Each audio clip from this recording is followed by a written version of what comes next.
Mahabharata Wikrama Dharma.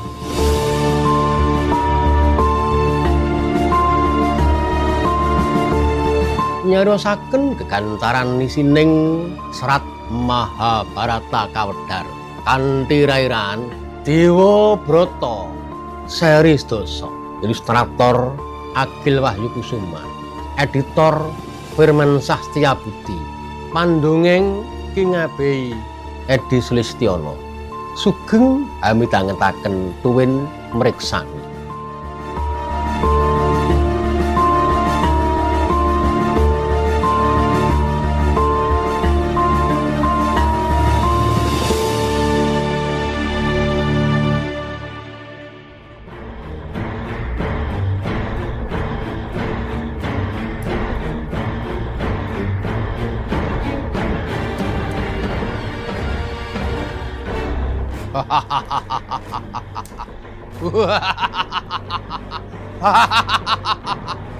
Ora ana pangwasa ngungkuli pangwasane Prabu Citragata ing negara Ngastina. Mangkoto Yayi, Yayi Prabu. Monggo Kakang Mas. Monggo Kakang Mas Prabata Warabisma kadang kula sepuh. Sungkem pangabekti kula kunjuk Kakang Mas. Ya adikku Citragata. Pun Kakang wis mireng pengendikanmu para madya wasana awit saka aturing para kawula dasih para nayaka nggih. Utamane Wapatih Basusara lan Tumenggung Gajendra Daksa. Panjenengan sampun mireng Kakang Mas wis pun Kakang ya lak nggih nyarujuki to Kakang Mas. Iya ana sing sarujuk ya ana sing ora Citra. Olehmu kenceng ngasta pusaraning praja iku mau pun Kakang ya cocok. Sebab ambeking ratu iku mau berbudi bawa laksana Yayi Prabu. Napa menika? Berbudi ratu iku mau lembah manah penggalihe, jembar penggalihe, seneng geganjar para kawula dasih, seneng dedana marang sapa wae kebasan. Paring sandang kang padha kaudan, paring teken kang padha kelunyon, paring boga kang padha kesrakat. Nah, kula menika sampun maringi tedhot mateng para kawula dasih. Para kawula dasih lare-lare kang sami sekolah menika samenika kula paringi sarapan. Kakang Rasilaya iki mau wis bener. Paring teken kang padha kelunyon, paring pepadang kang padha kepetengen kuwi pun Kakang ya cocok banget. Bawalaksana pengendikaning ratu iku mau ora kena mencla-mencle yen iya yen ora ya ora Citragata.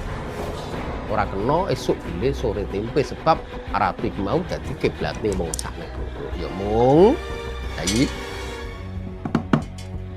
Aja nganti kenceng-kenceng anggonmu ngasta pusarane ngadil sebab aku kepengin jeneng sira iku mau dadi ratu kang ambek ngumala ditresnani dening para kawulamu kabeh. Yen kenceng-kenceng ibarate wong geret benang kalau Citragata. Tan wurunga yen kebanteren oleh geret bakal pedhot benang. Mula samu barang ki mau sing lumrah-lumrah wae.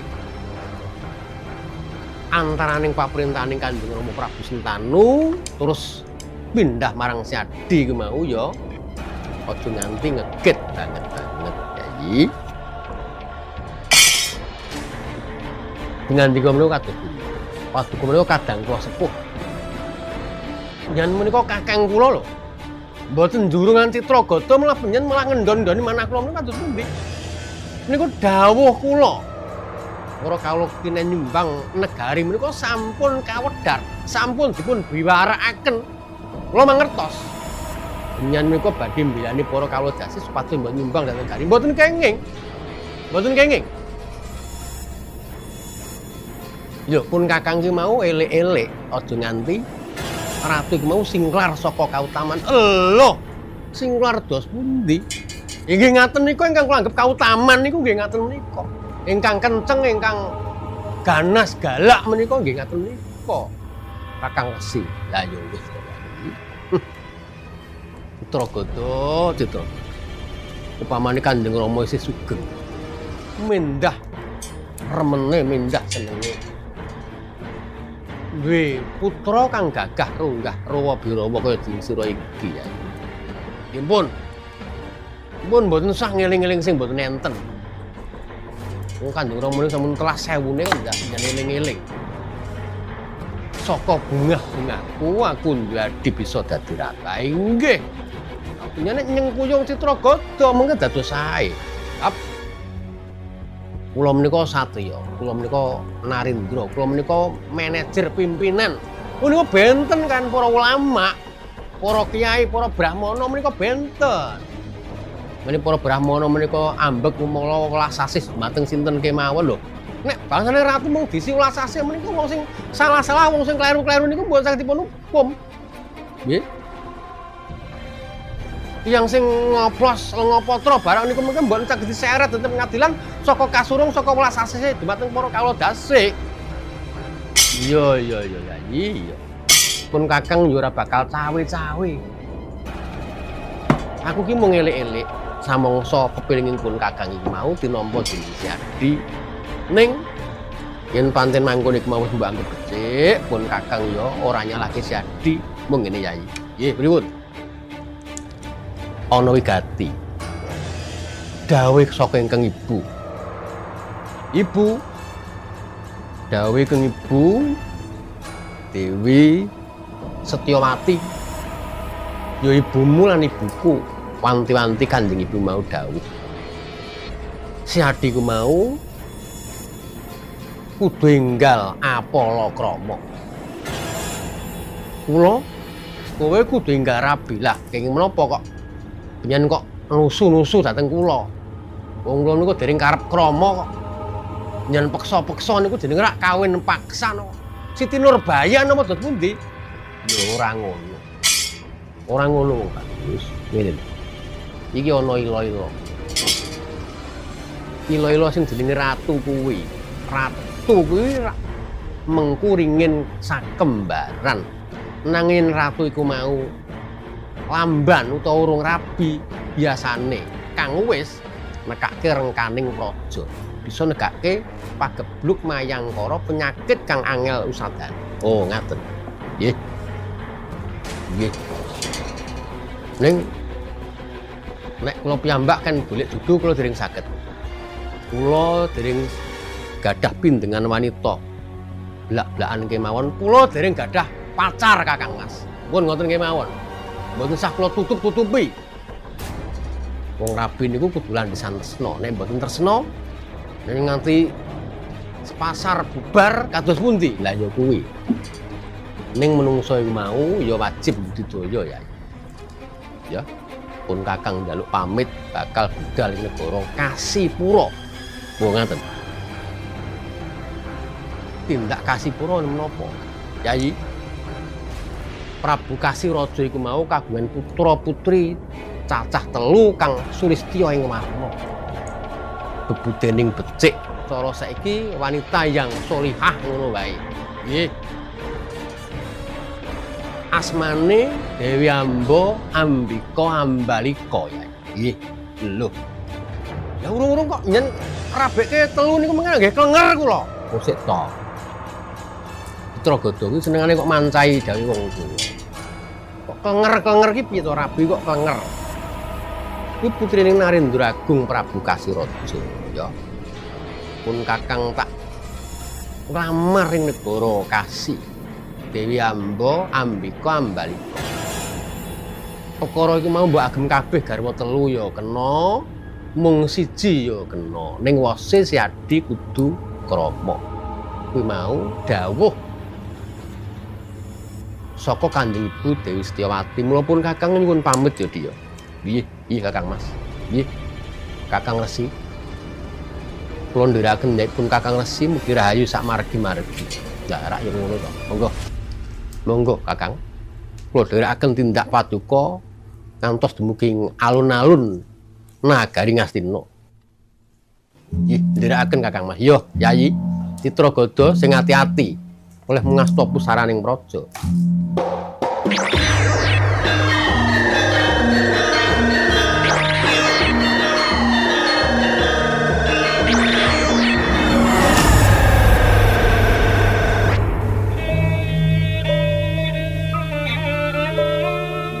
Gancanging carita Resi Dewa Brata, ih Resi Bisma, Siguranying Kelak Kuda Kyai Bandang Angin,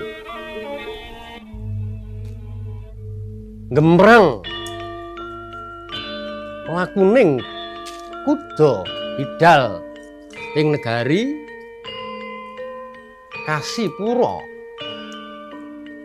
namung asta prajurit setunggal bergada miring tindakipun Resi Bisma, ih Resi Dewa Brata tindak ing negari Kasi.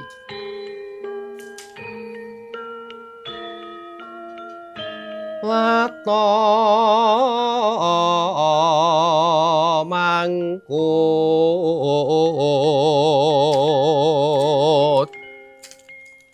kantos sinarita ing kayangan sonya ruri. Long apa Kang? Ayo sebole netepi tugas. Oke. Ing kayangan sonya ruri wimbaning kaendran jati,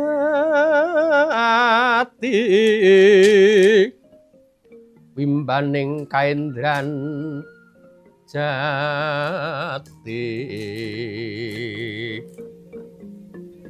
Risaksana denya mangke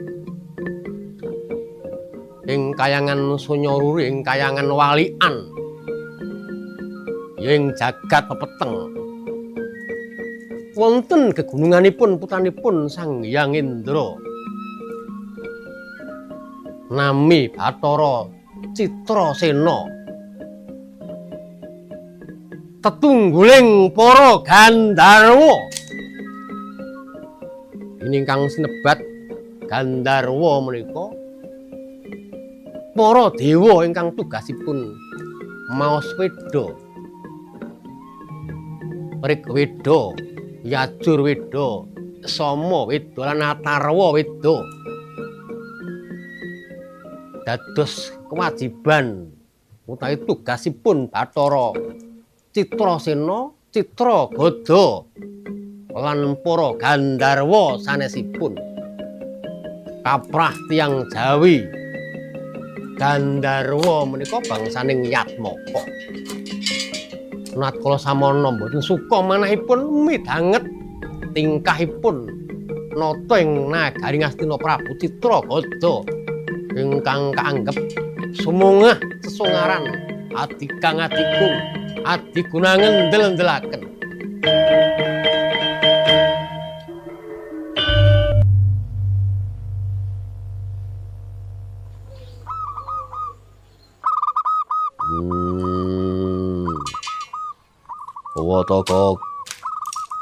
Watokok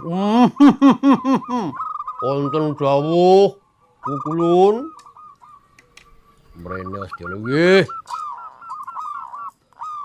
timbali Gustine dhewe lho nggih wonten dawuh bose nimbali kula pun Saraita inggih bilung tokok nggih ingsun ki bangsaning Gandharwa. Mbuh, Gandharwa kula nggih mangertos. Ora to, Kang? Gandharwa ki nek karo Gendruwo, kaya kuwi. Kuwi ya klira-kliruning pangucap lan klira-kliruning sumber. Gandharwa iku mau tukang maca Weda ing kasuwargan. Dadi kayangan nu warna-warna nang kene iki lho. Kene iki kayangan Kaendran, lenggahe Bathara Indra. Bathara Indra iki Surapati. Sura ki mau dewa, pati ki ratu. Sura iku mau rawane Kang, Sasi Sura. Dudu. Jenenge kulang literatur ki ya kaya kuwi. Jenenge Sura iku mau sing sik dhewe iki basa Kawi. Ah, kono lungguh kono. Sura ki mau golonganing para dewa. Nek Asura kuwi golongane para jin Banujan. Oh, ngono. Kayangan lah kae sing dhuwur dhewe kayangan ujung kiri Kelasa. Kayangane Bathara Siwah Budya utawa Bathara Guru. Oh. Tokok. Nggih, pripun? Kayangan Kaendran ing wilayah Sonyaruri kene rasa sumuk iki sebab merga apa sumuk iki merga apa pemanasan global nggih to ning jroning rendeng niki kula remen niki hawane sejuk dumados sing pemanasan global menika sebab wontenipun gas rumah kaca lho apa nek wong duwe omah kaca? Ora ngono, Kang. Ora ngono, Kang. Wah. Kang oge-oge mau ora ilmiah. Lah kuwi wong tuwa kok ya lah pemanasan global iki mau apa? Ngene lho, Kang.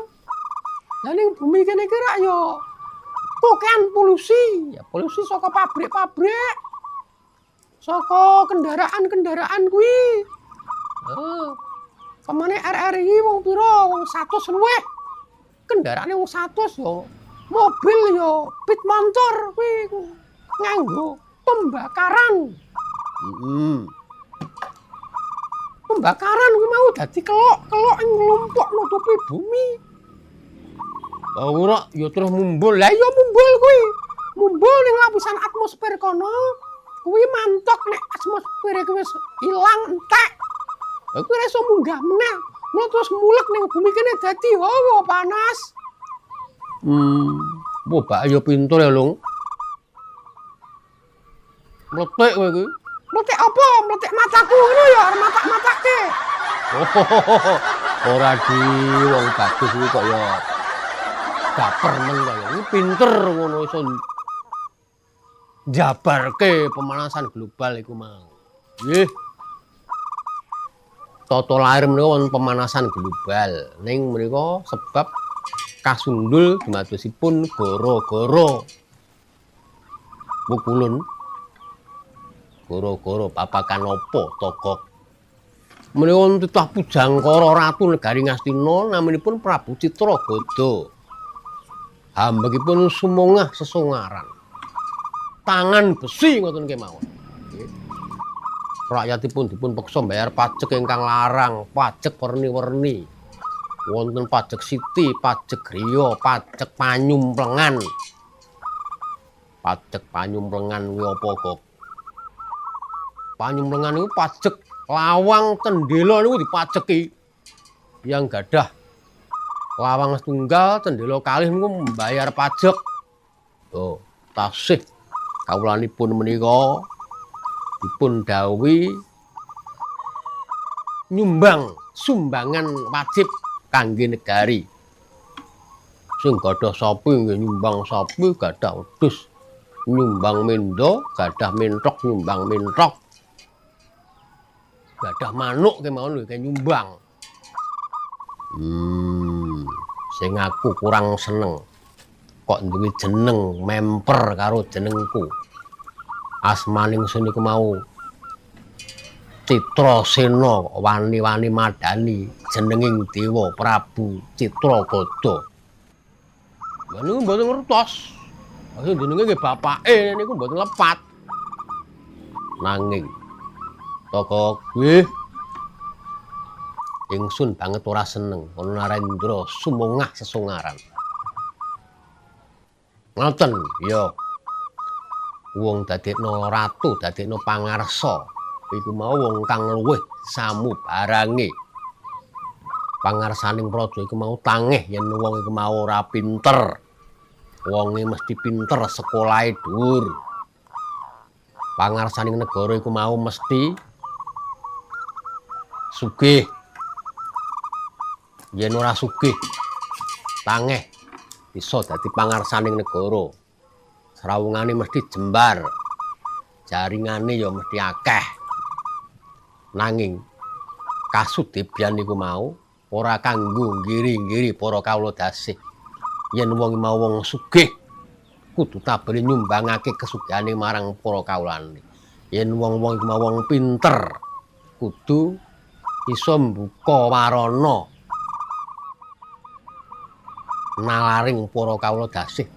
Gampangane rembug saged mencerdaskan bangsa. Lah ya kaya lambemu sing gambleh nggih. Namung pukulun namung piye?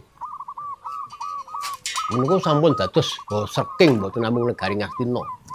Mboten namung para kawula dasih ingkang sami gosrek. Nadyan negari sanes Pancala. Nggih. Wonten negari Pancala, negari Madras utawi Mandra, Ayodya menika sami nderek kenging pengaruh namung sadaya sami ajrih. Sing diudeni apane? Ingsun ora wedi karo Prabu Citragada. Inggih. Citragadane niku blas mboten medeni nanging sedereke sepuh ingkang naminipun Resi Bisma utawi Dewa Brata menika ingkang peng-pengan. Wah, nganti sepira peng-pengane Resi Bisma. Wah, naminipun Resi Bisma menika gurunipun Resi Rama Bhargawa kemawon kawon kan Resi Dewa Brata sebab Resi Dewa Brata basan sekti mandra guna prawira jayeng jurit otot kawat balung wesi sungsum gegala keringet wedang uyuhe banyu aki. Ya senengane kok berlebihan to lho. Lah jare sekti mandra guna. Ya ora nganti banyu aki ya ora usah tuku aki gitu. Aku ora wedi. Togok lan bingung. Dina iki Prabu Citragada bakal tak luruki. Lho, mengko riyen kok diluruki pripun? Panjenengan menika mboten gadah perkawis lan Citragada kok. Wis men. Wose ning endi wae wong kementus kemelinti. Citrasena ora seneng. Apa nah sumungah songaran misisa para kawula dasih. Aja melu-melu. Ingsun laku Gandharwa tak goleki endi dununging Prabu Citragada bakal tak sengkalak tangane juwing kandhane tak tites owahe cakake pestakane.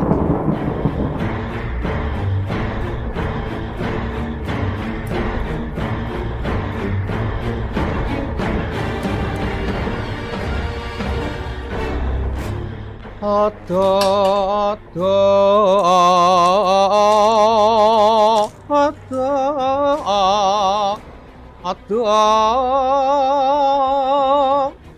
Sang Hyang Citrasena Ratune Gandharwa ngamuk punggung Suratanta amadosi Prabu Citragada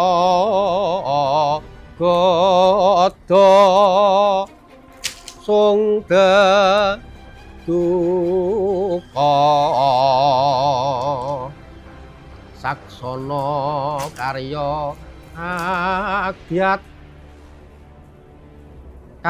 kagyating sang nata mandheg.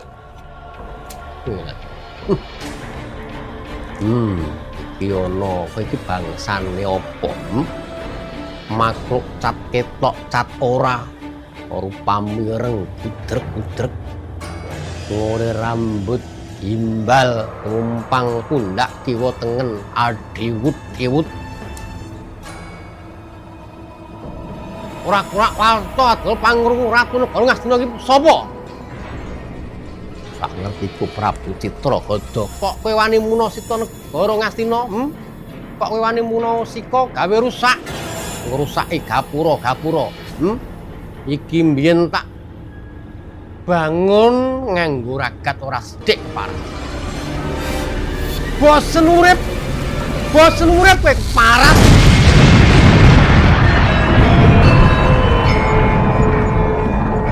Para miyarsa, mekaten gancaring carita wayang. Ing abisa kandha nyuwun pamit mugi pangganing minggu ngajeng. Nuwun.